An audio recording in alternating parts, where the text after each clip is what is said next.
I used to get, so I would put it on my. Yeah, I just finished yesterday uploading all the lectures. Yeah. And I will send this one later on. Okay.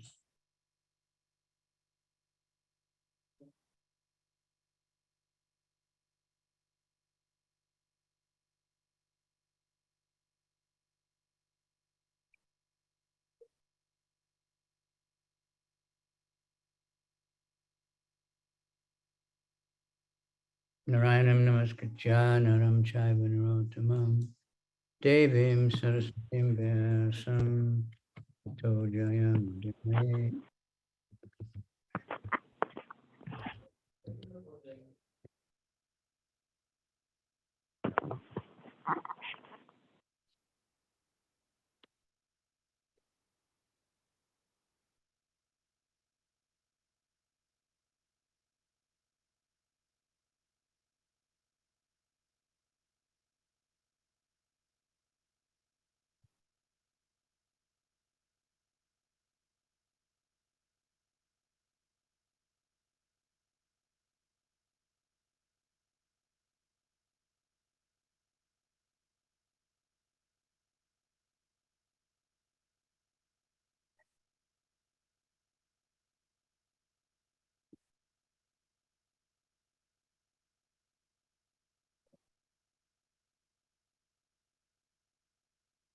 Nasta prayesha bhajeshu nityam bhagavat sevaya bhagavat uttama shloke bhaktir bhavati naistiki.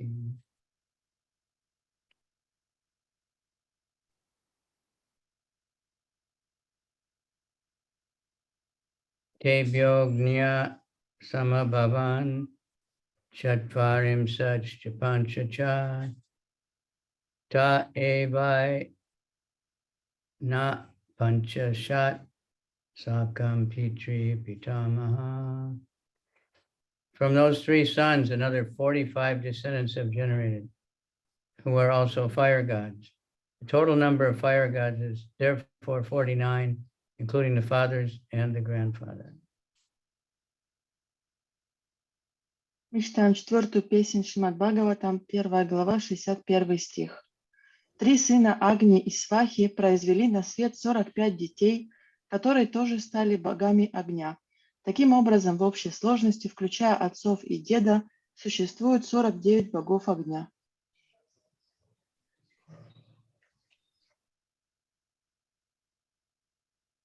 Purport: the grandfather is Agni, the sons are Pavaka, Pavamana, and Suchi. Counting these 4 plus 45 grandsons, there are 49 different fire gods. Дед – это Агни, а сыновья – Павака, Павамана и Шучи. Вместе с 45 внуками они являются 49 полубогами, управляющими стихией огня.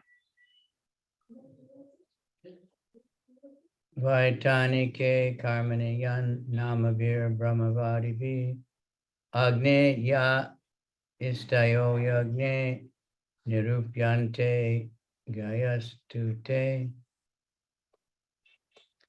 These 49 fire gods are the beneficiaries of the oblations offered in the Vedic sacrificial fire by the impersonalist Brahmins.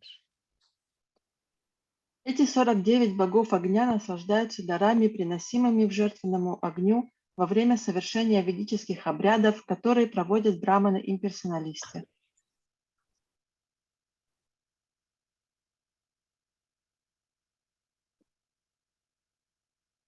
Report. Impersonalists who perform Vedic fruitive sacrifices are attracted to the various fire gods and offer oblations in their name. The 49 fire gods are described herewith.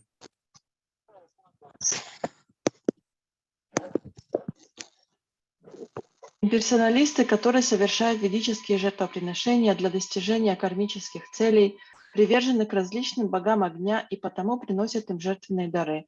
В этом стихе говорится о 49 богах огня. Agni Shvata Bharisada Somya Pitara Ajapa Sagnayo Nagnayastesham Patni Dakshayani Swada. The Agnishvatas, the Varishvasadas, the Somyas, and the Ajyapas are the Pitas. They are either Sagnita or Niragnita. The wife of all these Pitas is Swada, who is the daughter of Daksha. King. Агнишваты, Вархишады, Саумьи и Аджьяпы являются питами. Они делятся на сагников и нерагников. Все эти питы женаты на Свадхе, дочери Дакши.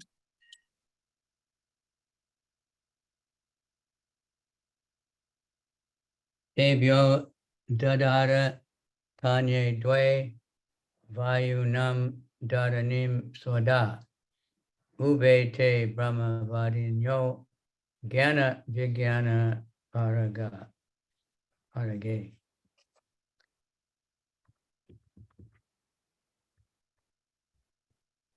Swada, who was offered to the Pitas, begot two daughters named Vayuna and Darini, both of whom were impersonalists and expert in transcendental and Vedic knowledge. Свадха, отданная питам, родила двух дочерей, Ваюну и Дхарини, которые исповедовали имперсонализм и обладали как трансцендентным, так и ведическим знанием.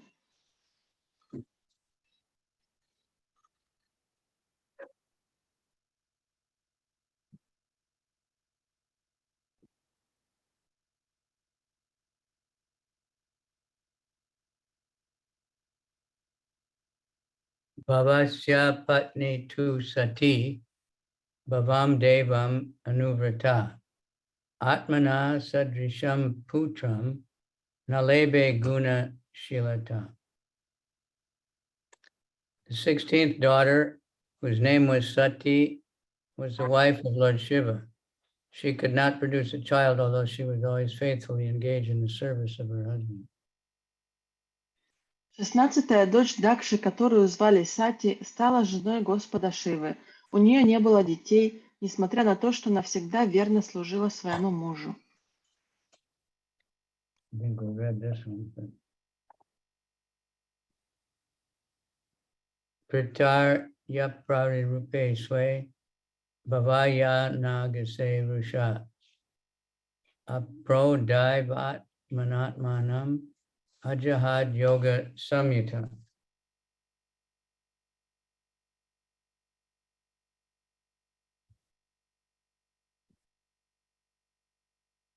The reason that Sati's father used to rebuke Lord Shiva in spite of Lord Shiva's faultlessness, consequently, before attaining mature age, she gave up her body by dint of her mystic power.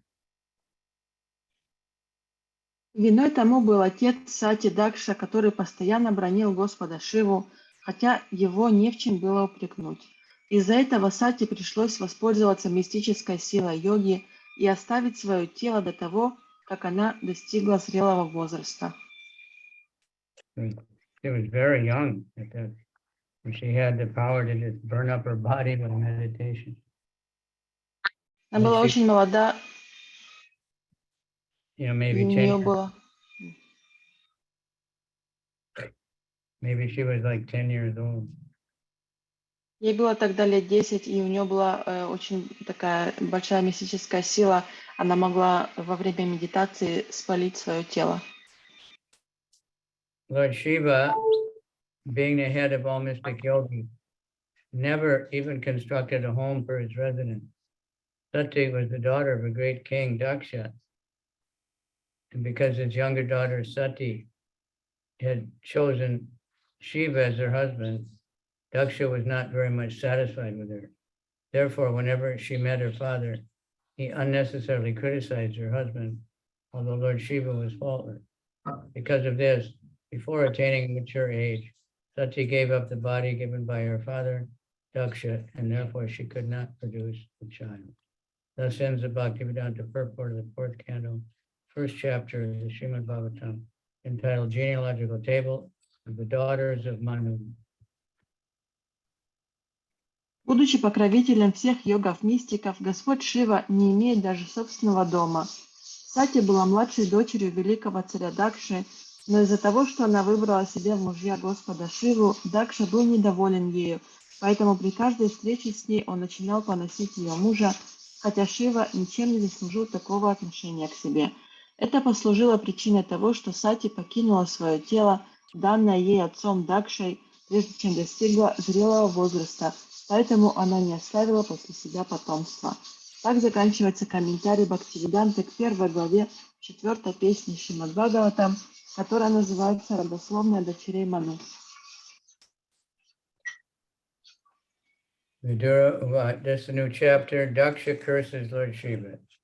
So this is very exciting. Начинаем вторую главу, которая называется «Дакша проклинает Господа Шиву». And it's a good study of envy. And И здесь хорошо описывается зависть.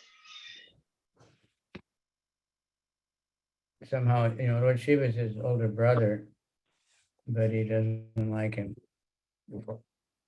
Господь Шива является его старшим братом, но он его особо недолюбливает. These are common things. Это часто встречается также у нас. Viduravacha Bhave Shila Vitam Shreste Daksho Duhitri Vatsala Vidvesham Akarot Kasmad Anadrit Yat Majam Satim. Vidura inquired, why was Daksha, who was so affectionate toward his daughter, envious of Lord Shiva, who was the best among the gentle? And why did he neglect his daughter Sati? Видура спросил, почему Дакша, который так нежно любил свою дочь, враждебно относился к Господу Шиве, самому добродетельному из добродетельных? Почему он пренебрежительно обошелся со своей дочерью Сати? Purport. In the second chapter of the fourth canto, the cause of dissension between Lord Shiva and Daksha, which is due to the great sacrifice arranged by Daksha for the pacification of the entire universe, is explained. Lord Shiva is described here as the best of the gentle because he's not envious of anyone. He is equal to all living entities, and all of the good qualities are present in his personality. The word Shiva means all auspicious.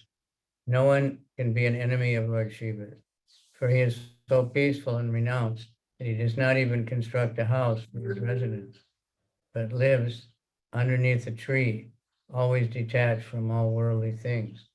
The personality of Lord Shiva symbolizes the best of gentleness. Why then was Daksha, who offered his beloved daughter to such a gentle personality, inimical towards Lord Shiva so intensely that Sati, the daughter of Daksha, and the wife of Shiva, gave up her body? Во второй главе четвертой песни объясняется причина размолвки между Господом Шивой и Дакшей, которая произошла на месте совершения великого жертвоприношения, устроенного Дакшей с целью умиротворить всю Вселенную. Господь Шива назван здесь самым добродетельным из добродетельных, потому что он никому не питает вражды и одинаково относится ко всем живым существам.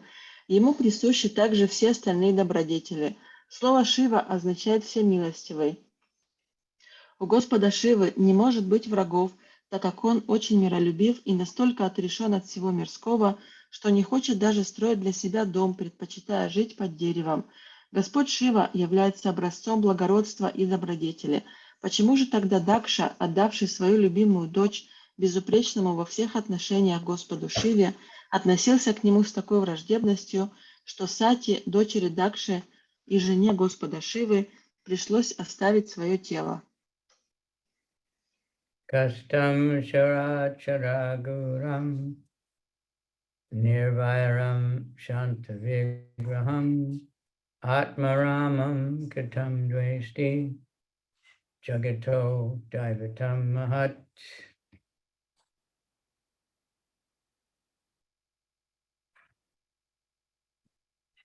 Lord Shiva, the spiritual master of the entire world, is free from enmity. He has peaceful personality. He's always satisfied in himself. He's the greatest among the demigods. How is it possible that Daksha could be inimical towards such an auspicious personality? Господь Шива, духовный учитель всего мира, не относился враждебно ни к одному живому существу. Он всегда спокоен и самоудовлетворен, ибо он самый могущественный из полубогов. Как же могло случиться, что Дакша проникся злобой к такой возвышенной и благородной личности?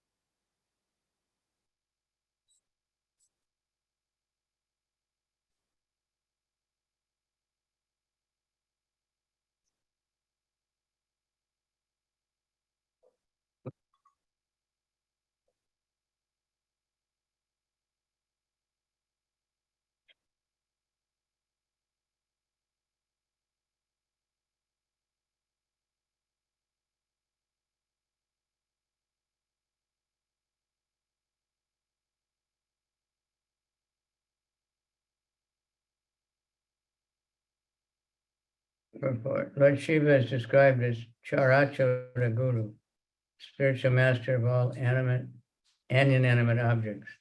He is sometimes known as Bhutanath, which means the worshipful deity of the dull-headed.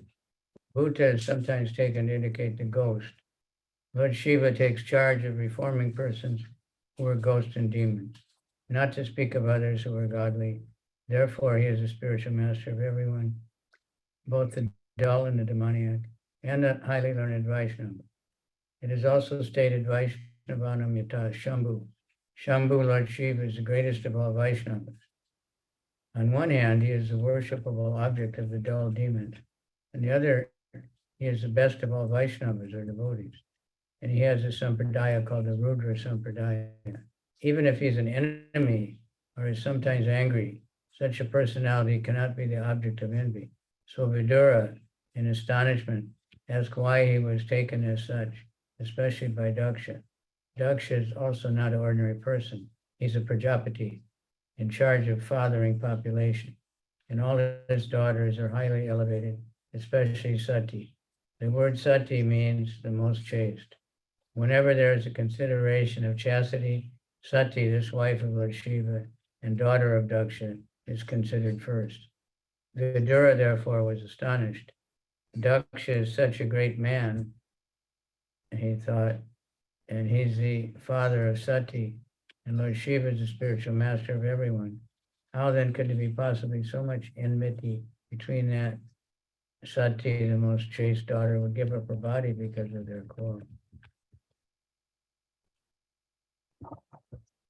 Господь Шива назван здесь Чарачара Гуру, что значит духовный учитель всех живых существ и неодушевленных предметов.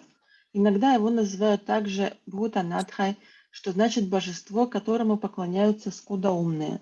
Слово Бхута в некоторых случаях переводится как духи. Господь Шива помогает очиститься не только благочестивым людям, но даже духам и демонам, поэтому его считают духовным учителем всех живых существ и просвещенных вайшнавов, и тех, кто глуп и демоничен по природе. В Шримад Бхагаватам также говорится «Вайшнава нам ядха Шамбу». Шамбу, Господь Шива, величайший из вайшнавов.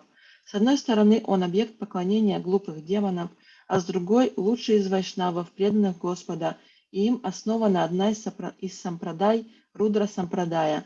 Пусть даже он является нашим врагом или иногда гневается, как можно неприязненно относиться к такой личности – Поэтому Видура с удивлением спрашивает здесь о том, как могло случиться, что кто-то питал к нему вражду, тем более, что это был Дакша. Дакша не был обыкновенным человеком. Как одному из Праджапати, ему было поручено заселить этот мир живыми существами.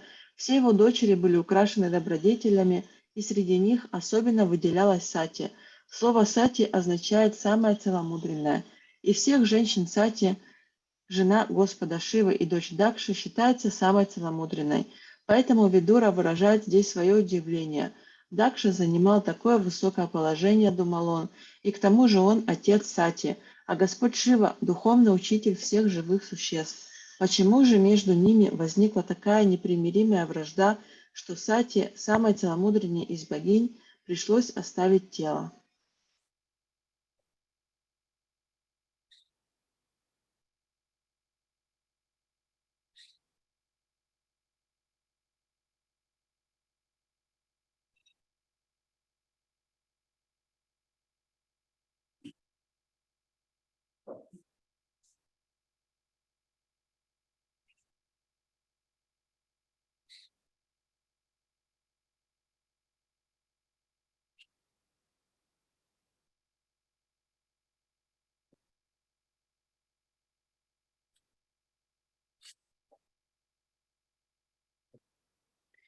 Etad akyahi me brahman jamatu swastarasya cha vidveshas tu yatak pranam tajade dustajam sati.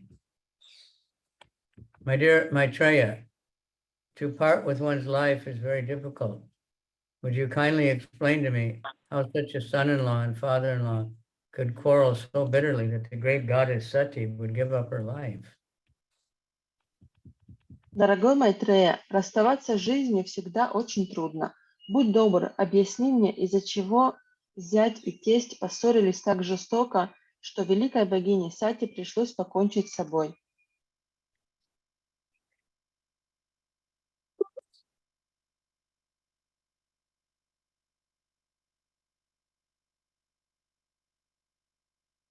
Maitreya Vacha, Pura Vishwa Idam Satre Sameta Paramarshaya Tatamara Guna Sarve Sanuga Munayognaya.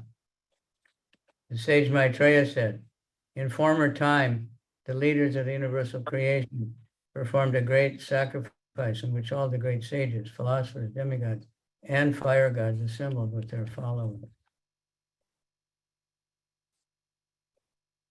Мудрец Майтрея сказал, в давно минувшие времена правители Вселенной затеяли великое жертвоприношение, на которое собрались все великие мудрецы, философы, полубоги и боги огня вместе со своими учениками и последователями.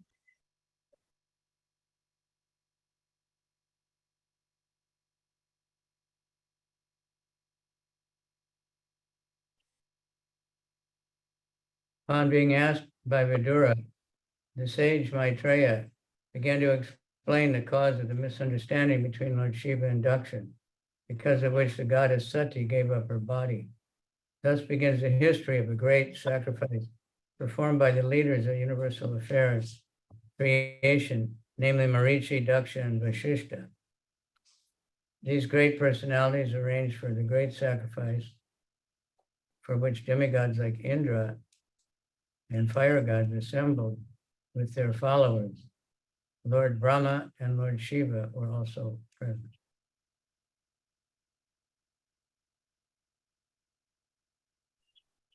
Отвечая на вопрос Видуры, мудрец Майтрея начал объяснять причину ссоры между Господом Шива и Дакшей, в результате которой богиня Сати оставила тело.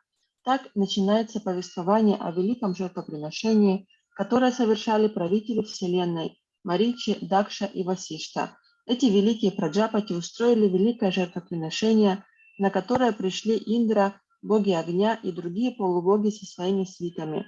На нем присутствовали также Господь Брахма и Господь Шива.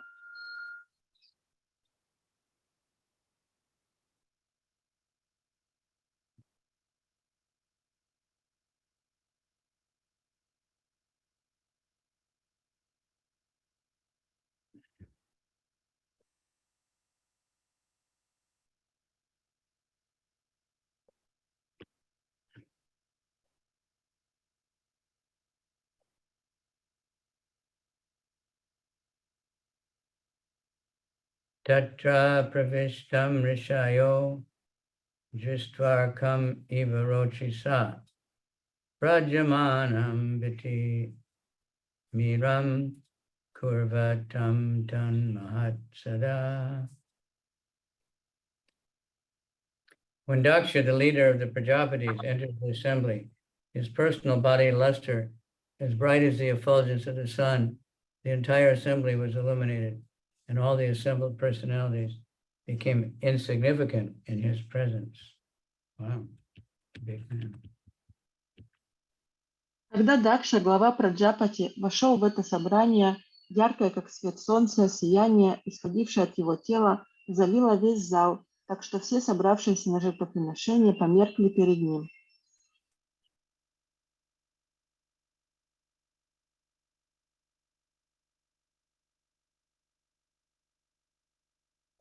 Udatishtan sadasyaste swadishyebya sahangaya rite virincham sarvam cha tadvasapshita chetasa.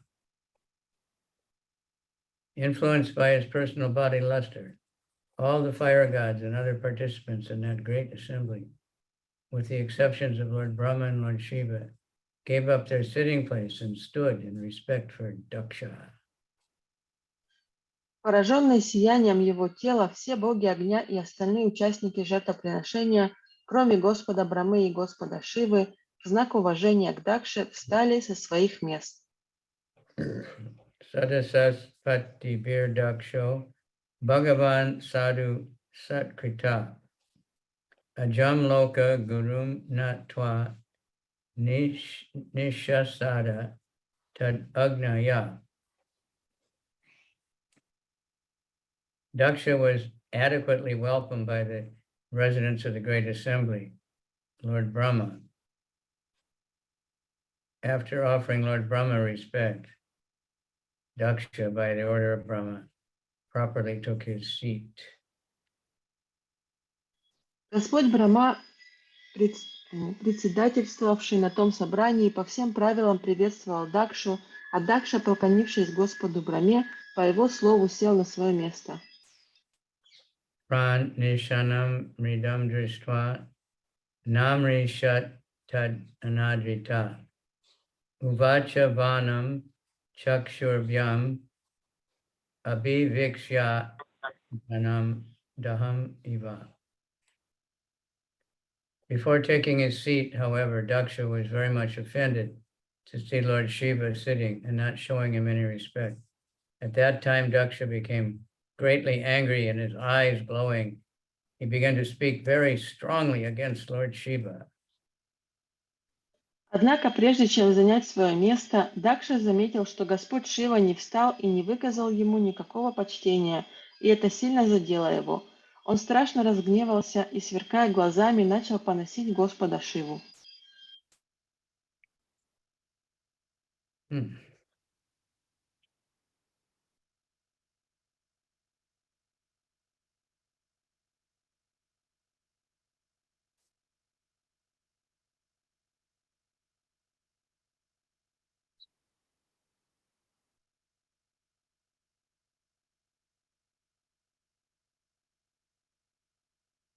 Purport: Lord Shiva, being the son-in-law of Daksha, was expected to show his father-in-law respect by standing with the others. But because Lord Shiva and Lord Brahma are the principal demigods, their positions are greater than Daksha. Daksha, however, could not tolerate this, and he took it as an insult by his son-in-law.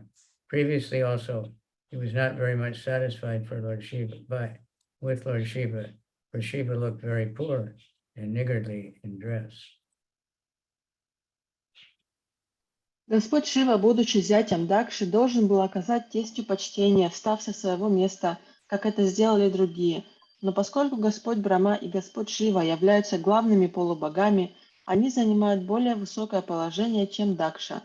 Однако Дакша, который и прежде недолюбливал Шиву за то, что тот выглядел как нищий и плохо одевался, был возмущен таким поведением зятя и воспринял это как оскорбление.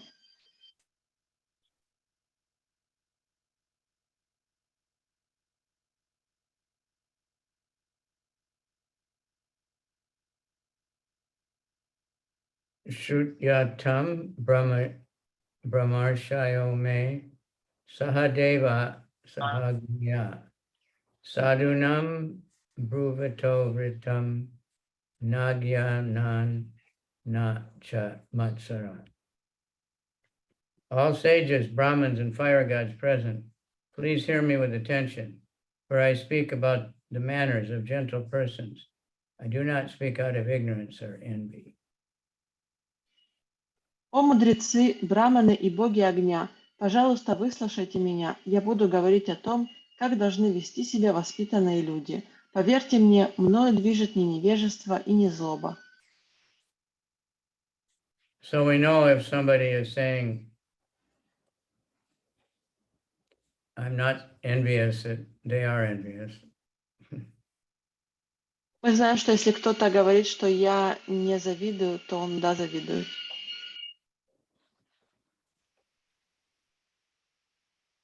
Right? It's like the Prabhupada, Однако Дакша, который и прежде недолюбливал, right? Prabhupada talks about it's like the thief. He breaks into the house. He's upstairs, and the people downstairs hear some noise. So they say, "What's that? What's that? Who's there?" And the thief says, "It's all right. I'm not stealing anything." Прабхупада рассказывал историю про одного вора, который забрался в дом на второй этаж, а внизу люди услышали и сказали, что это за шум, кто здесь, кто здесь. А вор сказал, не волнуйтесь, я тут ничего не ворую. In speaking against Lord Shiva, Daksha tried to pacify the assembly by presenting it in a very tactful way that he was going to speak about the manners of gentle persons, although naturally this might affect some unmannerly upstarts, and the assembly might be unhappy because they did not want even unmannerly persons to be offended. In other words, he was in complete knowledge that he was speaking against Lord Shiva in spite of Shiva's spotless character. As far as envy is concerned, from the very beginning he was envious of Lord Shiva. Therefore, he could not distinguish his own particular envy. Although he spoke like a man in ignorance, he wanted to cover his statements by saying he was not speaking for impudent and envious reasons. Начиная свою обвинительную речь против Господа Шивы, Дакша тактично пытается предупредить возмущение собравшихся. Он заверяет их, что будет говорить о том, как должны вести себя воспитанные люди, поэтому можно ожидать, что его слова заденут невоспитанных выскочек и, вероятно, огорчат собравшихся, которые меньше всего хотят, чтобы на их глазах кого-то оскорбляли, даже если это невоспитанные люди. Иначе говоря, он вполне отдавал себе отчет в том, что собирается оскорбить ни в чем не повинного Господа Шиву. Что же касается злобы, то с самого начала он питал неприязнь Господу Шиве и потому не понимал, что им движет злоба и зависть к нему. Хотя все сказанное им свидетельствует о его невежестве, он, желая скрыть свои мотивы, говорит, что его речи продиктованы не злобой и не дерзостью.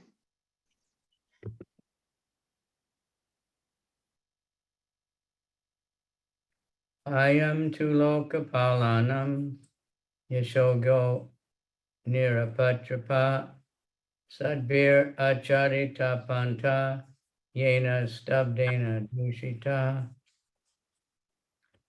Shiva was spoiled the name and fame of the governors of the universe and has polluted the path of gentle manners. Because he is shameless, he does not know how to act. Шива запятнал доброе имя правителей Вселенной и поправил все правила, которым следуют благовоспитанные люди. Он потерял всякий стыд и потому не умеет вести себя.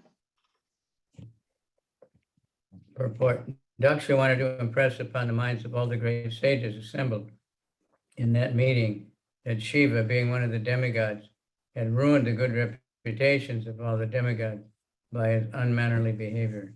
The words used against Lord Shiva by Daksha can also be understood in a different way, in a good sense.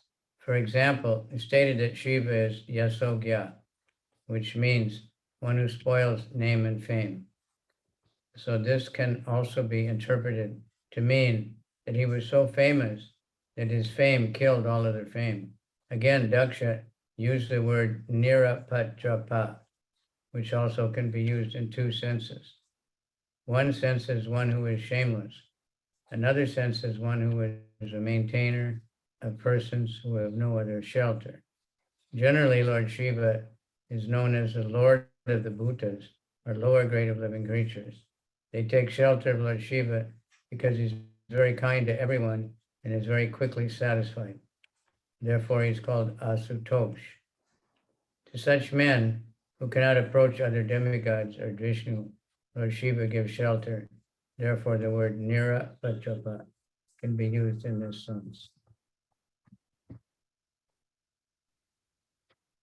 Дакша хотел убедить великих мудрецов, собравшихся на жертвоприношение, что Шива, будучи одним из полубогов, своим неумением себя вести запятнал репутацию всех полубогов.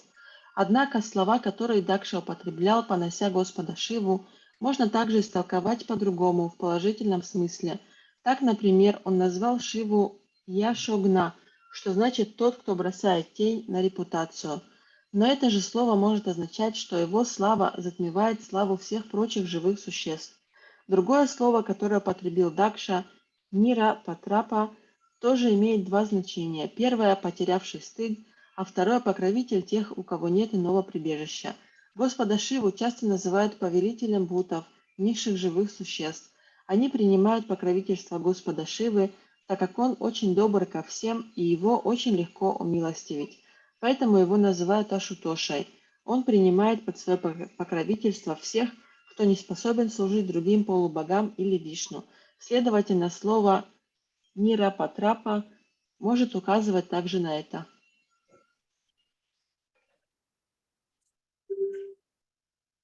Eshame Shishyatam Prapto Yanme Duhit Tur Agrahit Panim Vipragni Mukata Savitya Iva Sadhuvat. He has already accepted himself as my subordinate by marrying my daughter in the presence of fire and brahmanas. He has married my daughter, who is equal to Gayatri, and has pretended to be just like an honest person.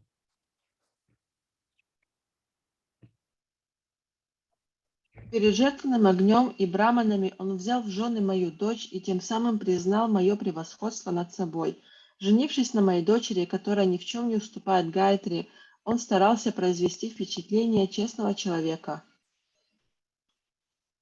Report Daksha's statement that Lord Shiva pretended to be an honest person mean that Shiva was dishonest because in spite of accepting the position of Daksha's son-in-law, he was not respectful to Daksha.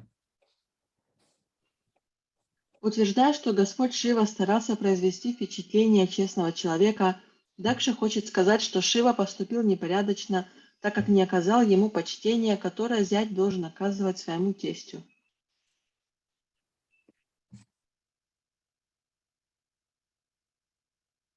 So Daksha, he wasn't seeing Lord Shiva's position really, he was just seeing that he's the son-in-law, so he felt himself superior. Дакша, он не видел настоящую позицию Господа Шивы, он смотрел на него как на своего зятя, и поэтому он считал, что не поклонившись ему, он тем самым его оскорбил. But Shiva is Mahadev, he's the topmost of all the devas. Но Шива является Махадевом, он является выше всех полубогов. Grihitva Mriga Savakshaha Anim Makata Lochana Pratyutanu Vivadare Vachap Yakrita Rochitam. He has eyes like a monkey's, yet he has married my daughter, whose eyes are just like those of a fawn. Nevertheless, he did not stand up to receive me, nor did he think it fit to welcome me with sweet words. Он, у кого глаза, как у обезьяны, женился на моей дочери с глазами лани, и тем не менее он не встал навстречу мне и не счел нужным поприветствовать меня вежливыми словами.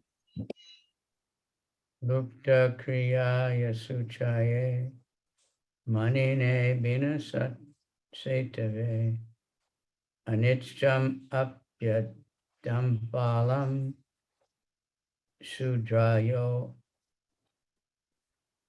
satim karim.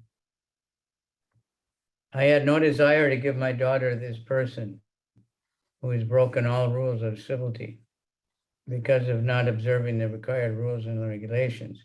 He is impure, but I was obliged to hand over my daughter to him, just as one teaches the messages of the Vedas to a Sudra.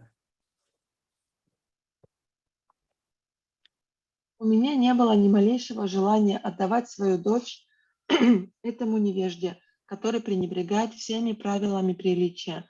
Он не отличается особой чистоплотностью, так как не следует никаким предписаниям, и тем не менее мне пришлось отдать свою дочь ему в жены. Я сделал это помимо собственной воли, как человек, который вынужден объяснять учение Вед Шудре. So it must be that there was Swayamvar and she chose Lord Shiva. Говорится, что он это сделал, потому что его дочь выбрала Господа Шиву. Purport. A Shudra is forbidden to take lessons from the Vedas because the Shudra, due to his unclean habits, is not worthy to hear such instruction. This restriction, that unless one is acquired of a medical qualification, one should not read the Vedic literatures, is like the restriction that a law student should not enter the law college unless he's graduated from the lower grades. According to the estimation of Daksha, Shiva was unclean in habits and not worthy to have the hand of his daughter. Sati, who was so enlightened, beautiful and chaste. The word used in this connection is Bina Sattve, which refers to one who has broken all the regulations of good behavior by not following the Vedic principles. In other words, according to Daksha, the entire transaction of his marriage of his daughter with Shiva was not in order.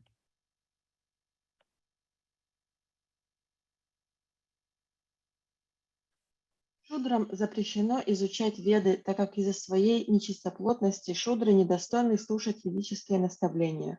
Человеку, не имеющему браманических качеств, не положено читать ведические писания. Этот запрет сродни правилу, закрывающему доступ в юридический колледж тем, кто не имеет среднего образования. По мнению Дакши, Шива был нечистоплотен и потому недостоин руки его дочери Сати, которая получила хорошее воспитание и отличалась красотой и целомудрием. В этой связи здесь употреблено слово «бхина сетаве», которое переводится как «тот, кто, не следуя предписаниям Вед, нарушает все правила поведения в обществе». Иначе говоря, по мнению Дакши, брак его дочери и Шивы сам по себе был нарушением принятых правил.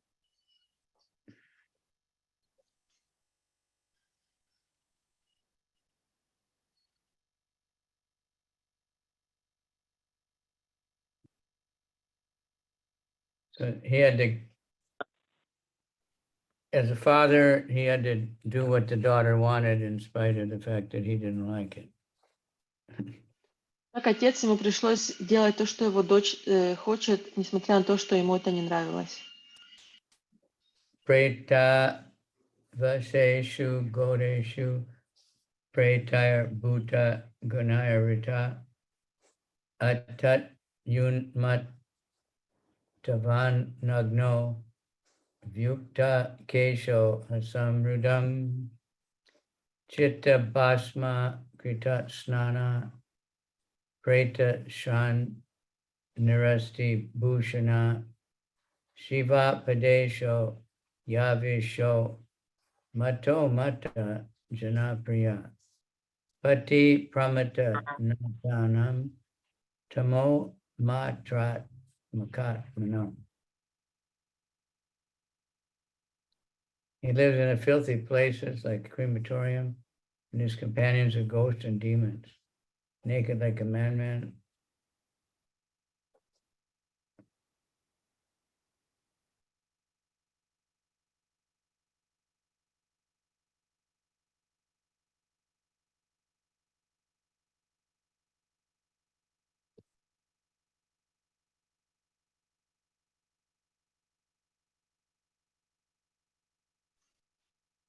Он обитает в таких нечистых местах, как крематории, и его повсюду сопровождают духи и демоны. Он всегда ходит нагим и, словно сумасшедший, то разражается смехом, то издает вопли. Он посыпает тело пеплом от сожженных трупов, моется лишь от случая к случаю и украшает свое тело гирляндами из черепов и костей. Поэтому он лишь по имени является Шивой Всеблагим. На самом же деле он дикое и зловещее создание. Он повелитель погрязших в невежестве безумцев, которые боготворят его. He lives in filthy places like crematoriums, and his companions are ghosts and demons. Naked like a madman, sometimes laughing and sometimes crying, he smears crematorium ashes all over his body. He does not bathe regularly, and he ornaments his body with a garland of skulls and bones. Therefore, only in name is he Shiva, or auspicious. Actually, he's the most mad and inauspicious creature. Thus, he's very dear to crazy beings in the mode of ignorance, and he's their leader.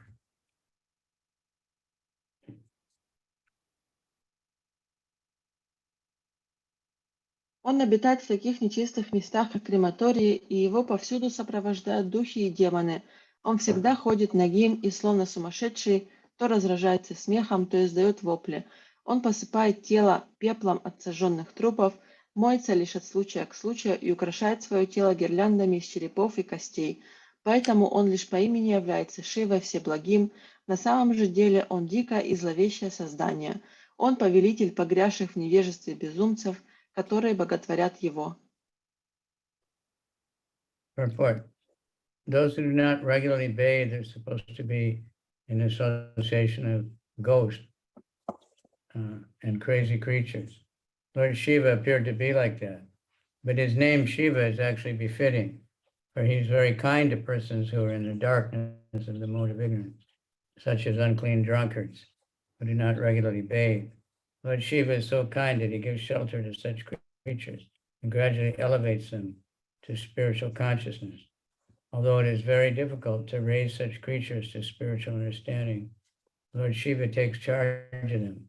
Therefore, as stated in the Vedas, Lord Shiva is all auspicious. Thus, by his association, even such fallen souls can be elevated. Sometimes it is seen that great personalities meet with fallen souls, not for any personal interest, but for the benefit of those souls.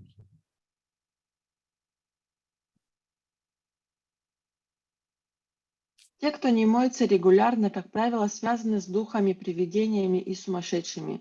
На первый взгляд может показаться, что Господь Шива относится именно к этой категории, но на самом деле его имя Шива как нельзя более подходит ему, ибо он очень милостив к тем, кто пребывает во тьме невежества.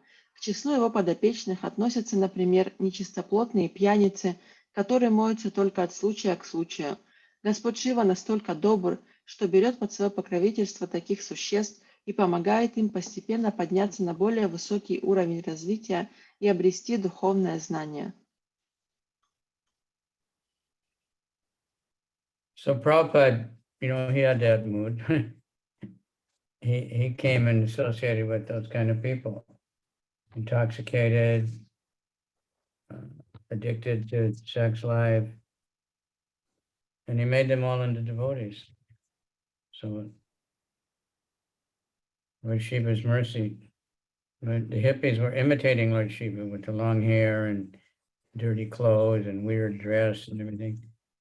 But Lord Shiva benedicted them by sending Prabhupada. У Шрилы Прабхупады было такое настроение, когда он приехал в Америку, он общался с такими людьми, там, с пьяницами, с наркоманами, он давал им шанс. И таким образом Господь Шива проявил свою милость к этим людям, послав им Шилу Прабхупаду. И эти люди хиппи, они как бы имитировали Господа Шиву, они там ходили грязные, с длинными немытыми волосами, смешно одевались. И, в общем, таким образом Господь Шива пролил на них свою милость. In the creation of the Lord, there are different kinds of living creatures. Some of them are in the mode of goodness, some are in the mode of passion, and some are in the mode of ignorance. Lord Vishnu takes charge of persons who are advanced Krishna conscious Vaishnavas. Lord Brahma takes charge of persons who are very much attached to material activity. But Lord Shiva is so kind, he takes charge of persons who are in a gross ignorance and whose behavior is lower than that of the animals. Therefore, Lord Shiva is especially called auspicious. Хотя это очень неблагодарный труд, Господь Шива берет его на себя, и потому веды называют Шиву всеблагим. Благодаря общению с ним даже падшие души могут подняться на более высокую ступень развития. Иногда случается, что великие личности общаются с падшими людьми, но они делают это не для того, чтобы извлечь какую-либо выгоду для себя, а только для того, чтобы помочь этим людям. В мире, созданном Господом, обитает много разных видов живых существ. Одни находятся под влиянием гуны благости, другие под влиянием гуны страсти, а третьи под влиянием гуны невежества. Духовно развитым вайшнавам, людям, сознающим Кришну, покровительствует Господь Вишну. Тем, кто очень привязан к материальной деятельности, покровительствует Господь Брахма, но Господь Шива так милостив, что берет под свое покровительство тех, кто погряз в невежестве и ведет себя хуже животных. Именно поэтому Господа Шиву называют всеблагим.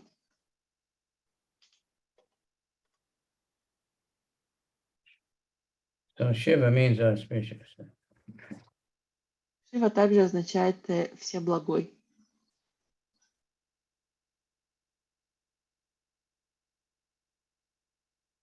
But he's difficult to understand. Но его очень трудно понять. Tasma unmada nataya nasta sochaya durvide datta bhatta maya sadvi chodite parameshtina.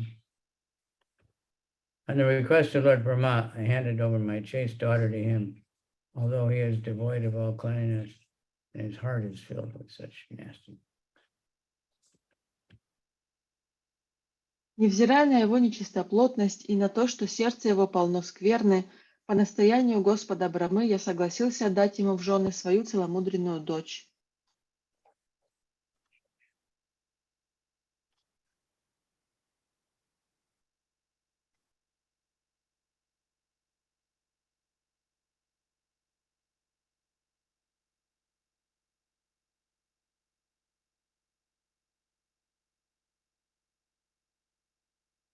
The duty of parents to hand over their daughters to suitable persons, just befitting their family tradition, cleanliness, general behavior, wealth, social position, etc.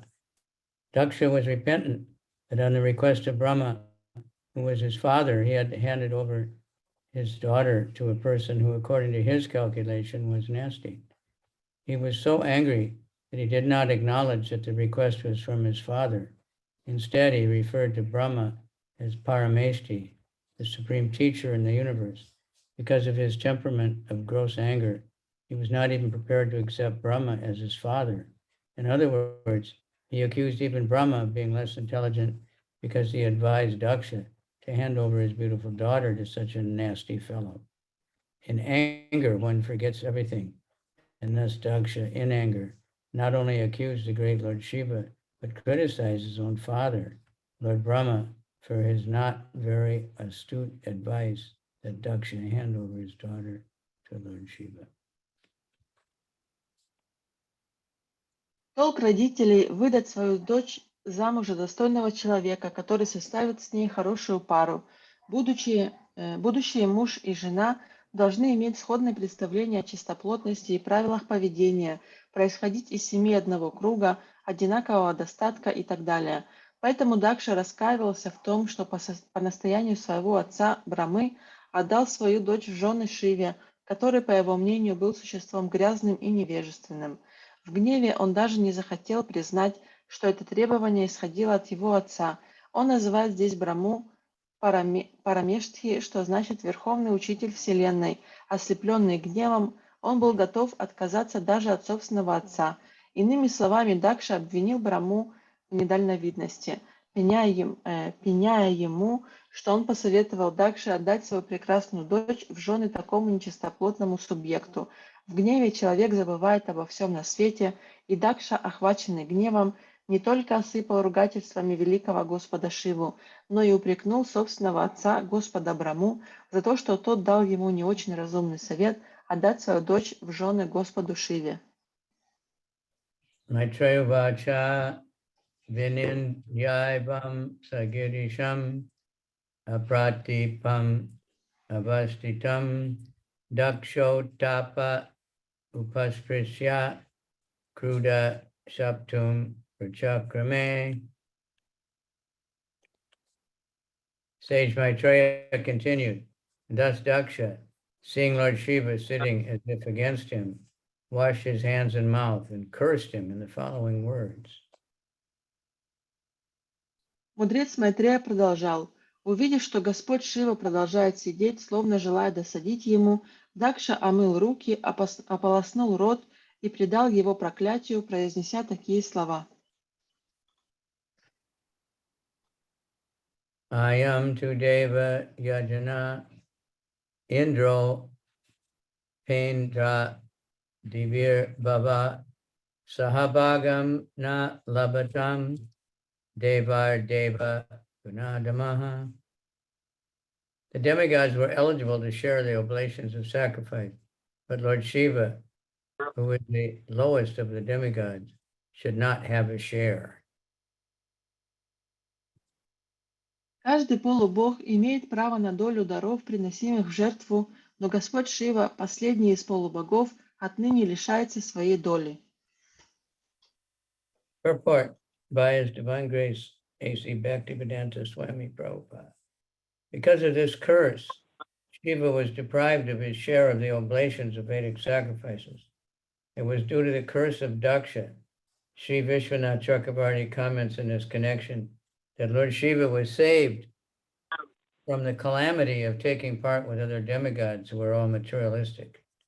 Lord Shiva is the greatest devotee of the Supreme Personality of Godhead, and it was not fitting for him to eat or sit with materialistic persons like the demigods. Thus, the curse of Daksha was indirectly a blessing, for Shiva would not have to eat or sit with other demigods who were too materialistic. Из-за этого проклятия Шива лишился своей доли даров, приносимых богам во время ведических жертвоприношений. Шри Вишванатха Чакраварти разъясняет в этой связи, что проклятие Дакши освободило Господу Шивы от неприятной обязанности принимать участие в жертвоприношениях вместе с остальными полубогами, которые очень материалистичны. There is a practical example set by us by Gorkishore Das Babaji Maharaj, who used to sit in the side of the latrine to chant Hare Krishna. Many materialistic persons used to come and bother him and disturb his daily routine of chanting. So to avoid their company, he used to sit by the side of the latrine where materialistic persons would not go because of the filth and the obnoxious smell.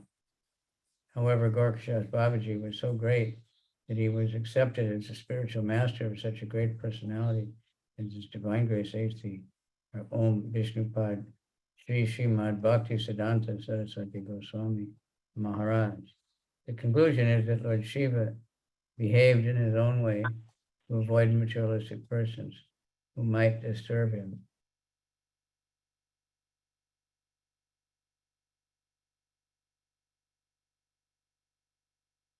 Господь Шива – величайший преданный верховной личности Бога, и ему не пристало есть или сидеть рядом с такими материалистичными существами, как полубоги. Таким образом, проклятие Дакши было своего рода благословением, поскольку оно избавило Шиву от необходимости находиться в обществе полубогов, которые очень материалистичны. Примером для нас в этом отношении может служить Горакишора Дас Бабаджи Махараджа, который имел обыкновение повторять мантру у отхожего места. К нему приходило много материалистичных людей, которые надоедали ему и мешали читать мантру, и чтобы избежать их общества, он уходил к отхожему месту, которое материалистичные люди обходили стороной из-за грязи и отвратительного запаха, стоявшего там. И тем не менее Горакишор Дас Бабаджи Махараджа был таким возвышенным преданным, что великий Вайшнав, его божественная милость, Ом Вишнупада Шри Шримад Бхактисиданта Сарасвати Госвами Махараджа, признал его своим духовным учителем. Отсюда следует, что Господь Шива пренебрегает некоторыми условностями только для того, чтобы избежать общества материалистичных людей, которые могут помешать ему заниматься преданным служением. Nishid Yamana Sa Sadasya Muktyar Daksho Giritraya Visrija Sapam Tasmad Vinishkramya Vivrida Manur Jagama Kauravya Nijam Niketanam. Maitreya continued, "My dear Vidura, in spite of the request of all the members of the sacrificial assembly, Daksha, in great anger, cursed Lord Shiva and then left the assembly and went back to his home." Майтрея продолжал: «Дорогой Видура, несмотря на увещевания всех собравшихся, Дакша, охваченный безудержным гневом, проклял Господа Шиву, после чего покинул собрание и вернулся домой.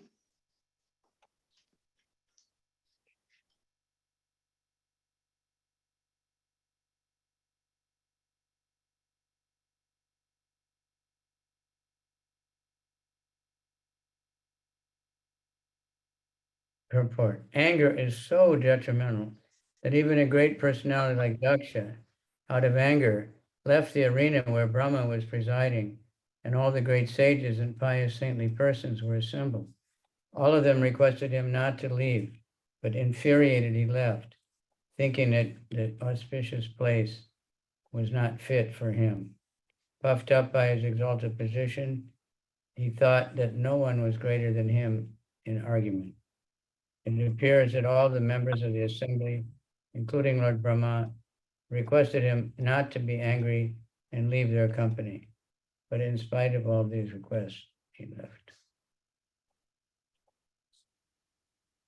Гнев оказывает такое пагубное влияние, что даже великий Праджапати Дакша, охваченный гневом, ушел с собрания, на котором присутствовали великие мудрецы, подвижники и святые во главе с Брамой.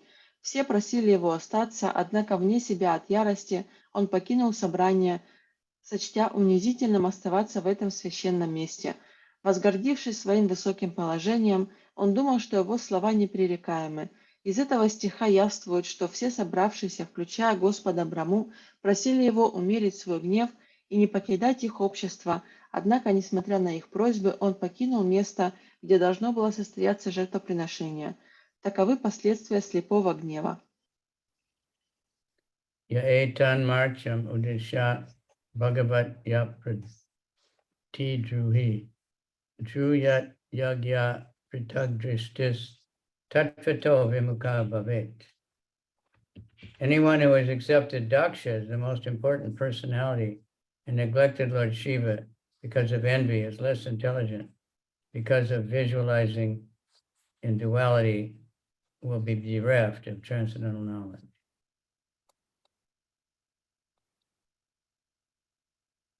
I think you have skipped some verses because I don't find it. Oh, yeah.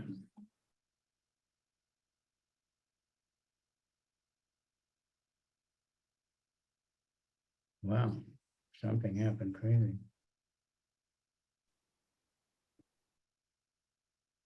Anger is so detrimental that even a great person, this is 19.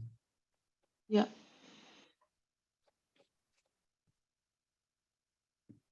Actually, we can see that lust, anger, and passion make a man crazy, even though he be great as Daksha.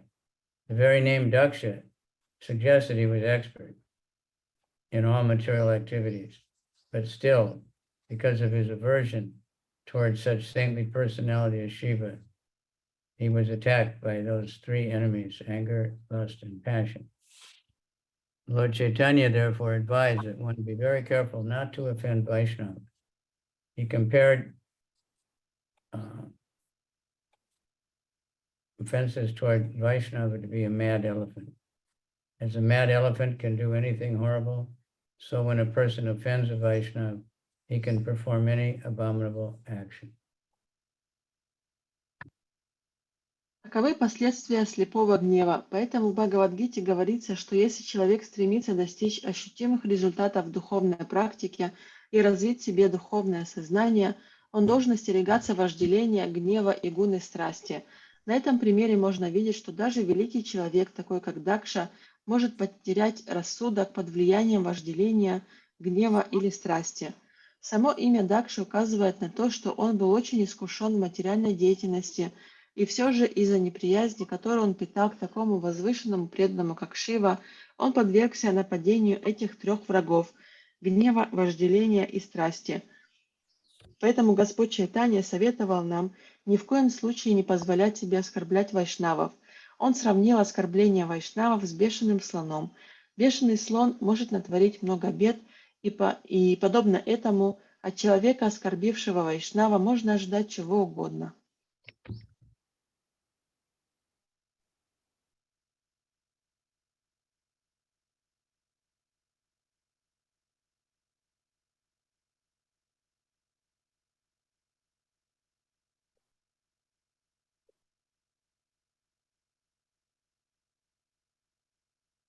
Vigyeya Shapa Girishanu Kahakunir Nandishvaro Rosha Kasaya Dushita Dakshaya Shapam Visasarga Darunam Yachanuvamodam Stach Avachchutam Tuja. Upon understanding that Lord Shiva had been cursed, Nandishwar, one of Lord Shiva's principal associates, became very angry. His eyes became red, and he prepared to curse Shiva. Поняв, что Господь Шива предан проклятию, Нандишвара, один из доверенных слуг Шивы, пришел в ярость. Его глаза налились кровью, и он приготовился предать проклятию Дакшу и всех присутствующих при этом браманов, которые невозмутимо выслушали брань Дакши и не помешали ему проклясть Шиву.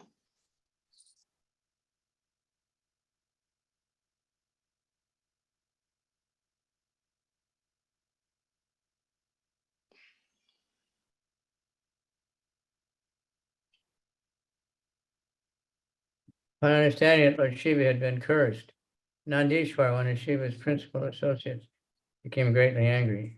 His eyes became red, and he prepared to curse Daksha and all the Brahmins present there who had tolerated Daksha's cursing Shiva in harsh words.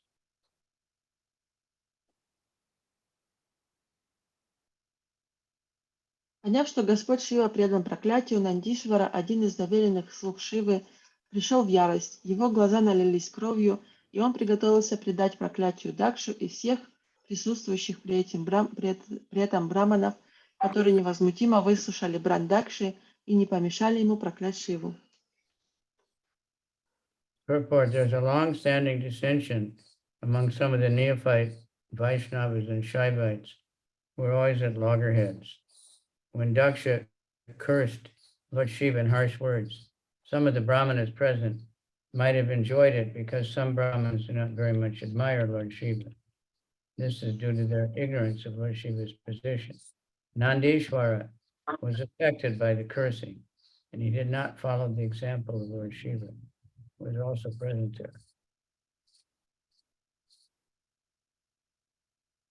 Некоторые из вайшнавов, неофитов и шиваиты с давних пор враждуют друг с другом, и их распре не видно конца. Не исключено, что когда Дакша осыпал бранью и проклял Господа Шиву, некоторые из присутствующих там браманов были довольны этим, так как есть браманы, которые недолюбливают Господа Шиву. Их неприязнь вызвана тем, что они не понимают истинного положения Господа Шивы.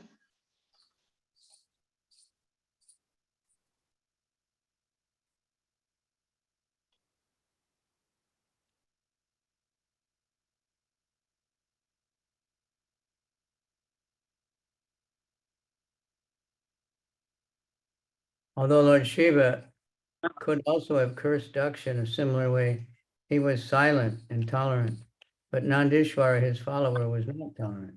Of course, as a follower, it is right for him not to tolerate an insult to his master, but he should not have cursed the Brahmana who was present. The entire issue was so complicated that those who were not strong enough forgot their positions, and thus cursing and counter-cursing went on in that great assembly. In other words, the material field is so unsteady that even personalities like Nandishwar, Daksha, and the Brahmanas present were infected by the atmosphere of anger. Нандишвару сильно задело, что Шива был проклят, но он не последовал примеру Господа Шивы, который находился там же. Господь Шива вполне мог сам проклясть Дакшу, однако он молча снес это оскорбление, но Нандишвара, его приближенный, не смог удержаться. Безусловно, как слуга Господа Шивы, он был обязан возмутиться тем, что его господину нанесли оскорбление, однако ему не следовало придавать проклятию присутствовавших при этом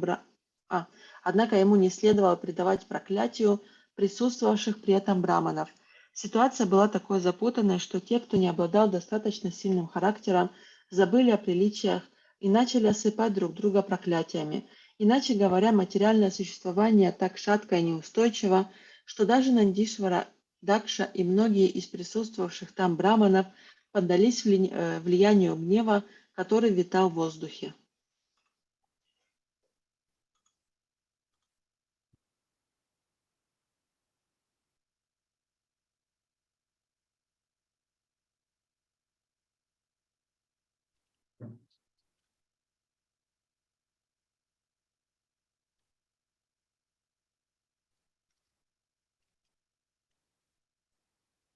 Yo ya etan marcham udisha bhagavat ya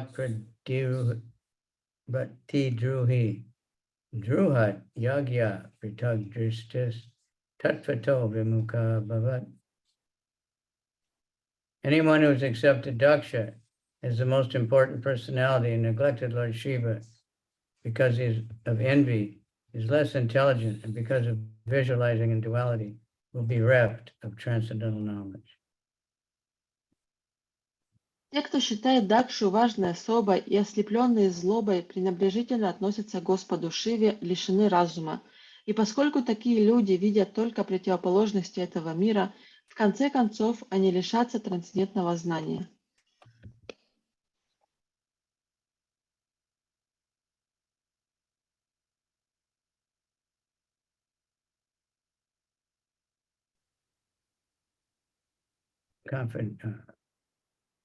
Purport.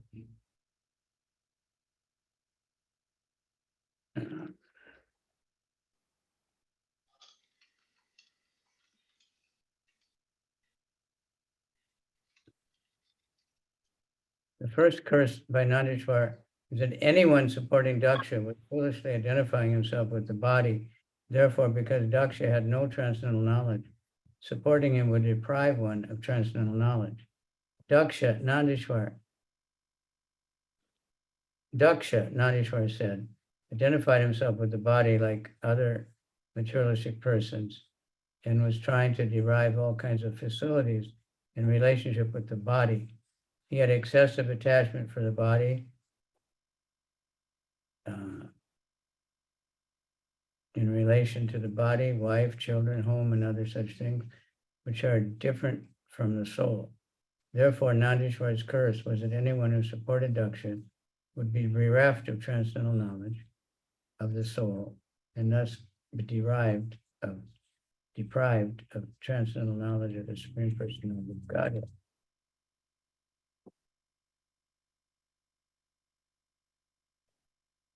Это первое проклятие Нандишвары. Те, кто поддерживает Дакшу, настолько глупы, что отождествляют себя со своим телом, и поскольку Дакша лишен трансцендентного знания, все его сторонники тоже лишатся трансцендентного знания. Нандишвара сказал, что Дакша, подобно всем материалистичным людям, отождествляет себя с телом и старается пользоваться всеми возможностями для наслаждений, которые предоставляет тело. Он чрезмерно привязан к своему телу и ко всему, что связано с телом, к жене, детям, дому и так далее, то есть к тому, что отлично от души. Поэтому Нандишвара проклял всех, кто поддерживал Дакшу, сказав, что они лишатся трансцендентного знания о природе души и в результате утратят также знание о Верховной Личности Бога.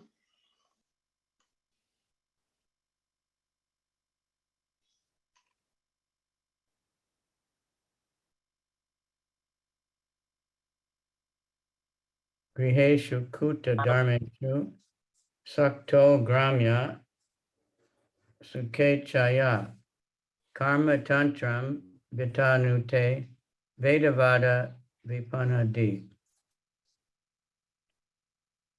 Pretentiously religious householder life, in which one is attracted to material happiness and also attracted to the superficial explanation of the Vedas, robs one of all intelligence and attaches one to fruitive activities as all in all.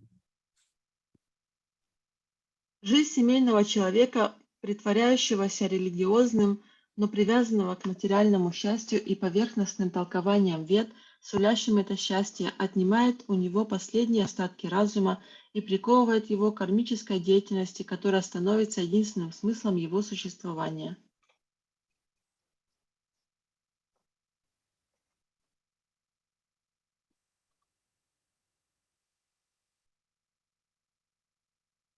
Pretentious religious householder life, in which one is attracted to material happiness and thus also attracted to superficial explanation of the Vedas. I just read that. Purport. Persons who identify with bodily existence are attached to the fruitive activities described in the Vedic literature. For example, in the Vedas it is said that one who observes a Chaturmasya vow will attain eternal happiness in the heavenly kingdom. In Bhagavad Gita, it is said that this flowery language of the Vedas mostly attracts persons who identify with the body. To them, such happiness as that of the heavenly kingdom is everything that they do not know that beyond that is the spiritual kingdom or kingdom of God. And they have no knowledge that one can go there. Thus, they are bereft of transcendental knowledge. Such persons are very careful in observing the rules and regulations of household life in order to be promoted in the next life to the moon or other heavenly planets. It is stated here that such persons are attracted to gramya sukha, that means material happiness, without knowledge of eternal blissful life. Люди, отождествляющие себя с телом, привязаны к кармической деятельности, которая описана в Ведах. Например, в Ведах говорится, что тот, кто соблюдает чатурмасью, попадает в небесное царство и обретает там вечное счастье. В Бхагавадгите сказано, что цветистые слова Вед прельщают главным образом тех, кто отождествляет себя с телом. Для них счастье, ожидающее их в раю, это предел мечтаний. Они не имеют ни малейшего представления ни о духовном царстве, царстве Бога, которое простирается за пределами райского царства, ни о том, что можно его достичь. Иначе говоря, они лишены трансцендентного знания. Такие люди очень тщательно следуют всем правилам, регламентирующим семейную жизнь, надеясь в следующей жизни попасть на Луну или на какую-нибудь другую райскую планету. Здесь говорится, что такие люди привязаны к материальному счастью, грамья сукха, и ничего не знают о вечной и исполненной блаженства духовной жизни.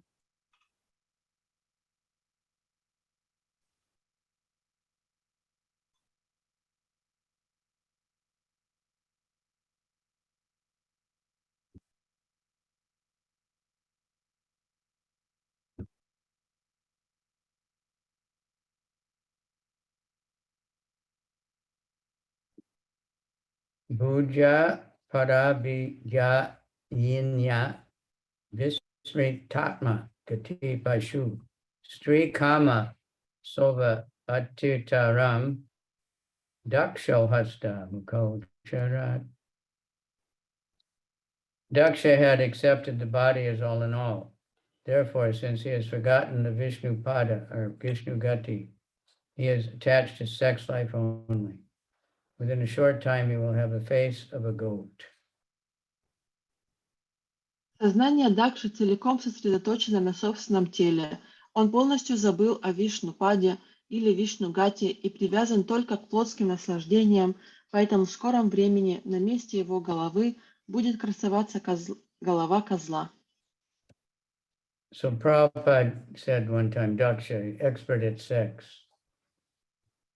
Прабхупада однажды сказал, что Дакша, он очень искусен в сексе.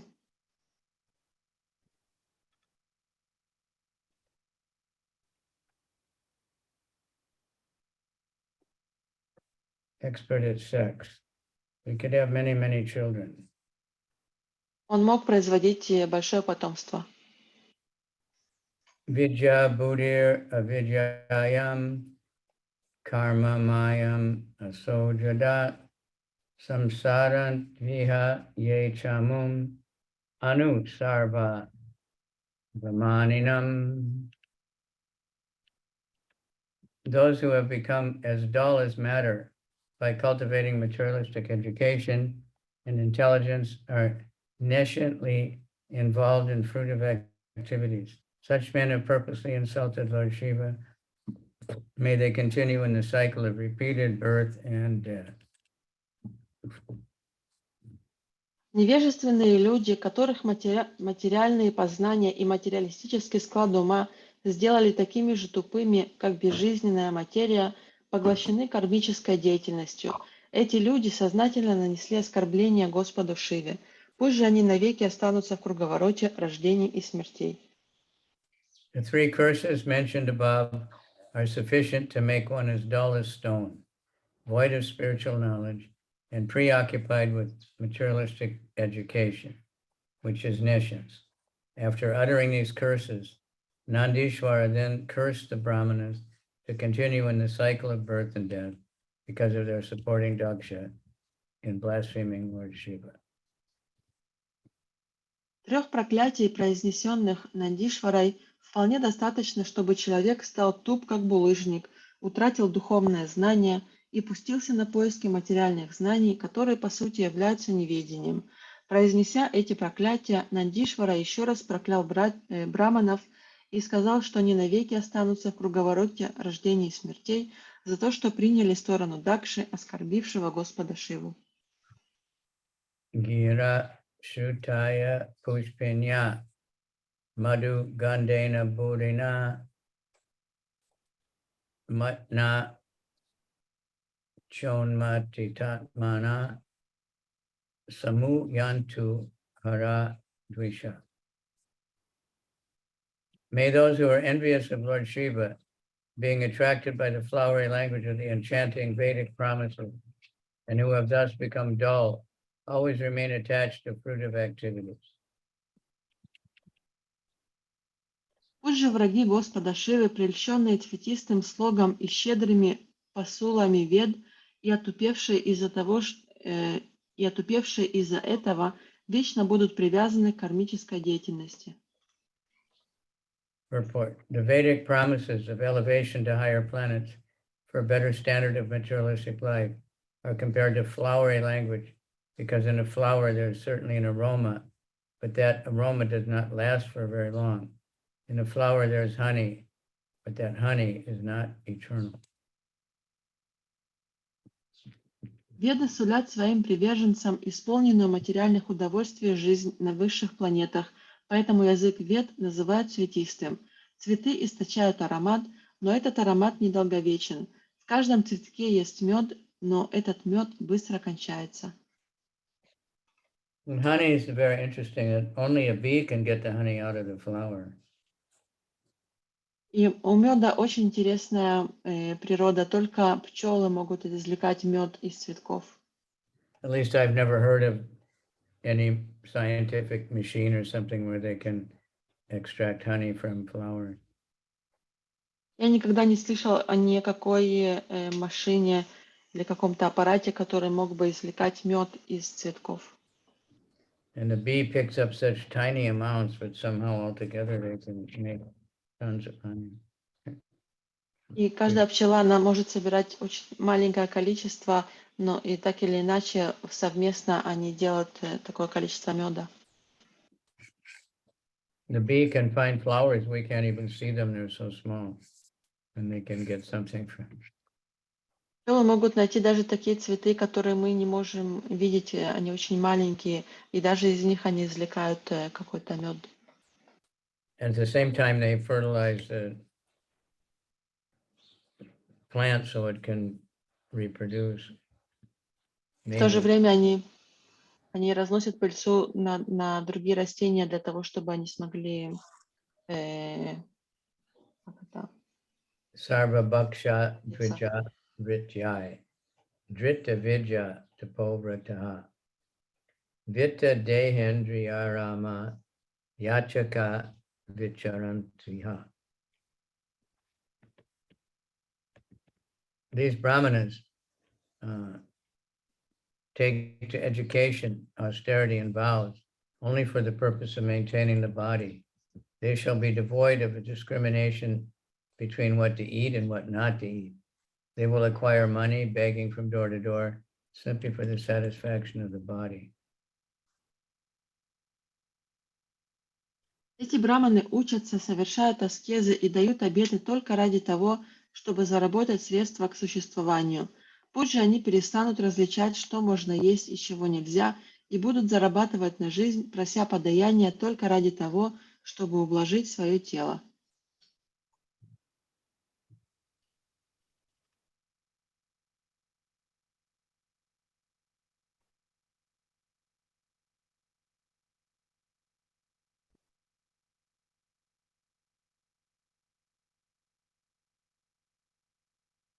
Heavy curses, huh? The third curse inflicted by Nandishvara on the Brahmanas who supported Daksha is completely functioning in the age of Kali. The so-called Brahmanas are no longer interested in understanding the nature of the Supreme Brahman. Although a Brahman means one who has attained knowledge about Brahman, in the Vedanta Sutta also it is stated, Atato Brahma Jigyasa. This human form of life is meant for realization of the Supreme Brahman, the absolute truth. Or in other words, human life is meant for one's elevation to the post of a Brahmana. Unfortunately, the modern Brahmanas, so-called Brahmanas, who come in originally Brahmanical families, have left their own occupational duties, but they do not allow others to occupy the post of Brahmanas.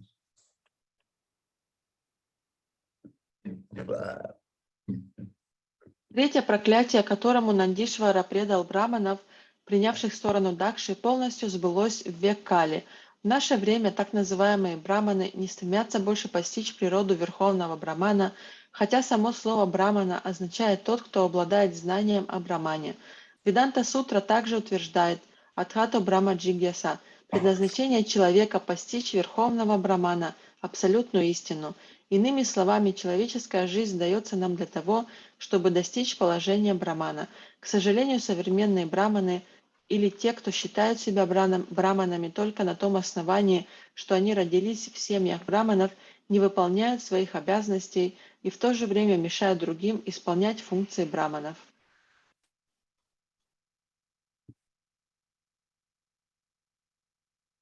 So that's true. That, you know, some temples they're short. They can't get pujaris because all the children of the Brahmin family have become engineers or something, and they're working overseas to get money. But they won't let people that aren't born in Brahmin families do the job. И это правда. Сейчас есть многие храмы в Индии, которые не могут себе позволить пуджари, потому что дети этих браманов, они все становятся там инженерами, учеными или учатся за границей для того, и работают за границей для того, чтобы заработать деньги. И с другой стороны, эти браманы не позволяют никому, кто не родился в браманических семьях, заниматься этим служением. Prabhupada followed the Vedas, so he initiated qualified people. They can do that medical work. Прабхупада следовал учениям ведических писаний, и он обучал квалифицированных людей тому, чтобы они могли исполнять браманическую работу, даже тех людей, которые не были рождены в семьях браманов. The qualifications of a Brahman are described in the scriptures, Bhagavatam and Gita, etc., and all other Vedic literatures. Brahman is not a hereditary title or position. If someone from a non-Brahmin family, for example, is born in a family of Sudras, tries to become a Brahmin by being properly qualified under the instruction of a bona fide spiritual master, these so-called Brahmins will object. Such Brahmanas, having been cursed by Nandishvara, are actually in a position where they have no discrimination between eatables and non-eatables and simply live to maintain the perishable material body and its family. Such fallen conditioned souls are not worthy to be called Brahmanas, but in Kali Yuga, they claim to be Brahmanas. And if a person actually tries to attain the Brahminical qualifications, they try to hinder his progress. В священных писаниях Шримад Бхагаватам, Бхагавад-гите и других ведических произведениях перечислены качества, которыми должен обладать браман. Браман – это не родовой титул, и тем не менее, если человек, не принадлежащий к семье браманов, а родившийся, например, в семье шудры, разовьет в себе под руководством истинного духовного учителя браманические качества и попытается исполнять в обществе функции брамана, кастовые браманы начнут протестовать. Браманы, над которыми тяготеет проклятие Нандишвары, действительно настолько опустились, что больше не понимают, что можно есть, а чего нельзя. Они живут только ради того, чтобы заботиться о своем бренном материальном теле и семье. Такие падшие обусловленные души недостойны называться браманами, но в Кали-йогу они выдают себя за браманов. А когда кто-либо пытается развить в себе браманические качества, они стараются помешать ему. Таково положение дел в этот век.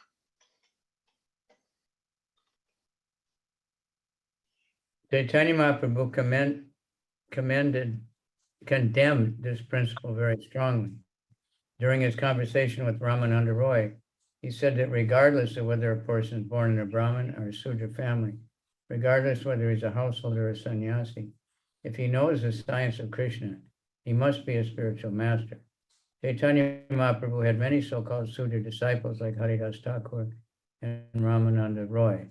Even the Goswamis, who were principal students of Lord Chaitanya, were also ostracized from Brahmin society.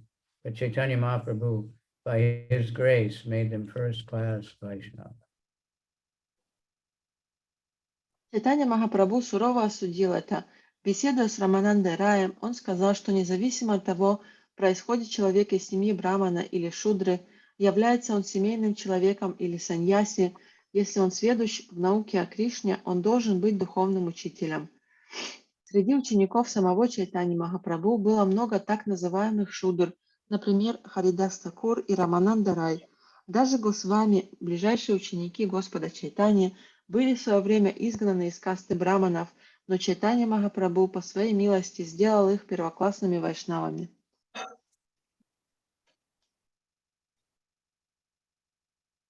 Tasyaivam vadata shapam shutva dvija kulayavai brigu pratya srijaj chapam brahmadandam duratmayayam.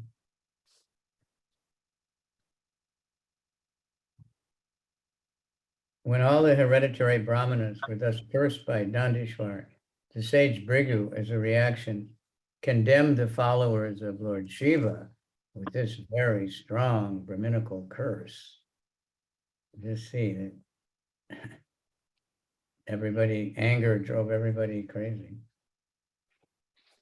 После того, как Нандишвара проклял наследственных браманов, мудрец Бригу в ответ тоже предал почитателей Господа Шивы суровому браманскому проклятию. The word Duratyaya is particularly used in reference to Brahmadanda, or a curse by a Brahmana. A curse by a Brahmana is very strong, therefore it's called Duratyaya, or insurmountable. As Lord states in Bhagavad Gita, the stringent laws of nature are insurmountable. Similarly, if a curse is uttered by a Brahmana, that curse is also insurmountable. But Bhagavad Gita also says that the curse or benedictions of the material world are, after all, material creation.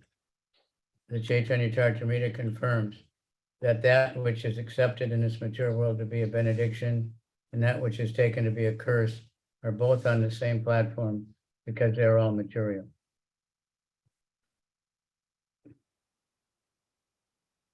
Слово «дуратья» в данном стихе является эпитетом слова «брамаданда», которое означает «браманское проклятие». Когда браман проклинает кого-то, его проклятие непременно сбудется, поэтому проклятие брамана называют здесь «дуратья», что значит непреодолимое.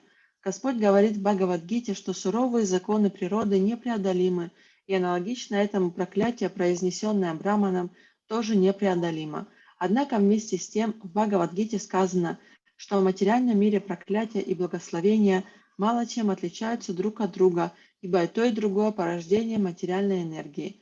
Читание Чаритамрита подтверждает, что между тем, что в материальном мире считается благословением, и тем, что считается проклятием, нет никакой разницы, поскольку и то, и другое материально.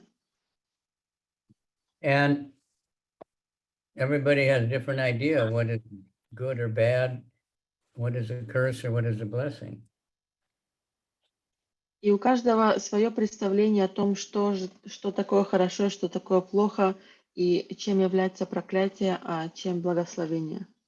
When Chaitanya and Nityananda, they went to the so-called householder sannyasi, and he gave Lord Chaitanya a blessing.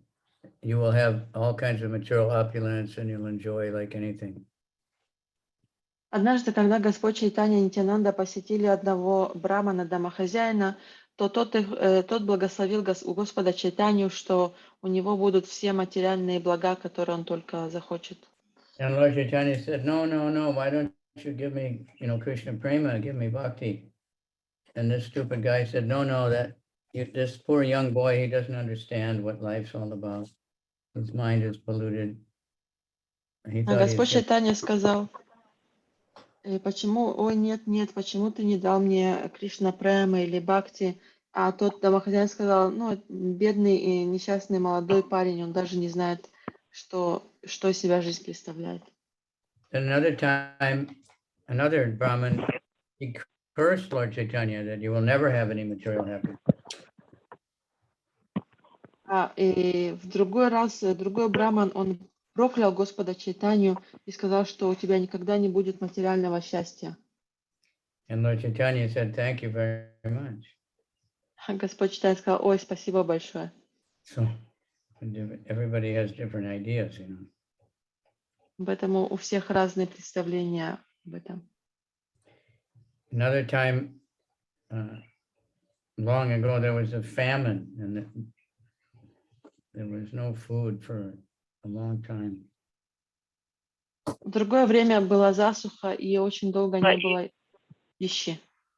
There was a group of sages, including Narada Muni, and they found some juju berries, which is like some kind of date or something.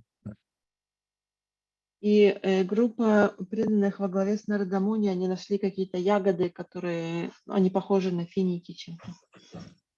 So they made an offering and then they were going to eat. Они это предложили, и они собирались это откусить. But after they opened the altar or whatever, it was gone. Когда они открыли алтарь, то, что они предлагали, исчезло. And there was nobody there except this group, so they knew that one of them had stolen it. И там никого не было, кроме этой группы, и они поняли, что один из них это украл. So they made a thing that they would go around all these brahmanas and they would curse whoever stole it. И они входили всех этих браманов, которые там находились, и они собирались проклять того, кто это украл. So they were all making curses like, whoever took this will never have any children, he'll always be poor, things like that. And he won't live И они long. все придумывали проклятия для того, кто украл это подношение, что кто бы это ни сделал, он всегда будет беден, у него не будет детей и разные такие вещи. They were materialistic Brahmins, and they considered these like curses. Они были браманами, материалистами, и поэтому они считали это проклятиями. Narada said that whoever stole it, he would be in the bodily concept of life. That's the worst thing.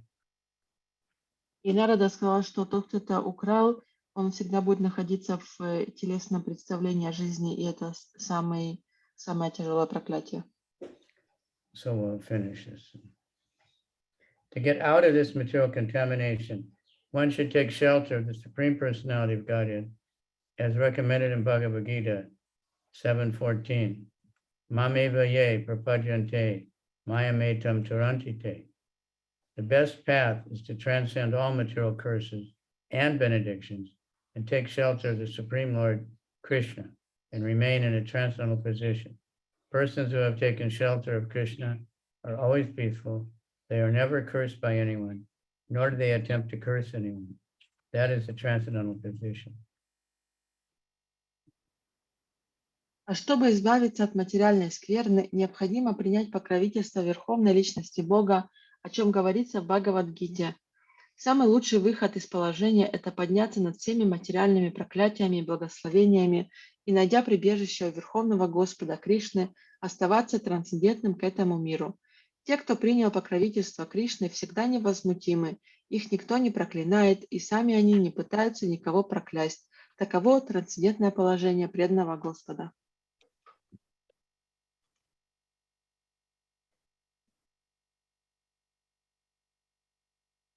All right. Thank you all very much. Anybody want to comment or have any questions? У кого-то есть вопросы, комментарии? Lisa.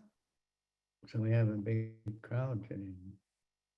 So anyway, the Bhagavad Gita tells us anger is bad. And then in the Bhagavatam, we have examples of how bad anger is. Бхагавад-гита говорит нам о том, что гнев – это плохо, а Шримад Бхагаватам дает нам наглядный пример того, почему это плохо. The Bhagavatam shows us,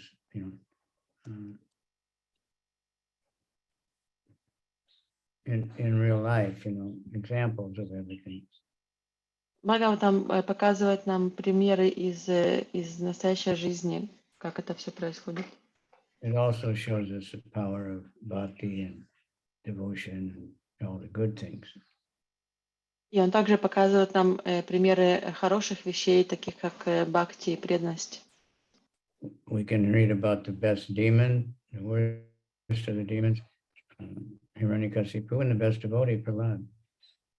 Можем прочитать о самых худших из демонов, таких как Хираньякашипу, и самых лучших из преданных, таких как Пралад. So then we can choose what we want to be. И затем мы можем выбрать, кем же мы хотим стать. Somebody might read about Hiranyakashipu and think, well, I want to be like that. But to be as powerful as him, you have to do some serious tapasya. Кто-то может прочитать о Хираньякашипу и подумать, я хочу быть таким сильным, как он. Для того, чтобы обрести такую же силу, как у Хираньякашипу, нужно совершать много тапаси. Okay, bye-bye. Thank you very much. Thank you, Gurudev. Today is the Bahulashtami. It's they call it the appearance of Radha Kund. Some say it's not the original appearance, it's when Lord Chaitanya found Radha Kund. Сегодня день явления Радакунды, и кто-то говорит, что это не день, когда появилась Радакунда, но тот день, когда Господь Чайтанья ее нашел. But there's thousands and thousands of people be taking bath. В этот день тысячи людей принимают омовение в Радакунде. All right. Hare Krishna. Gauranga, Hare Krishna, Hare Krishna, Krishna. Gauranga, Krishna, Hare Hare, Hare Rama, Hare Rama, Hare Rama, Rama Rama, Hare Hare. Any idea?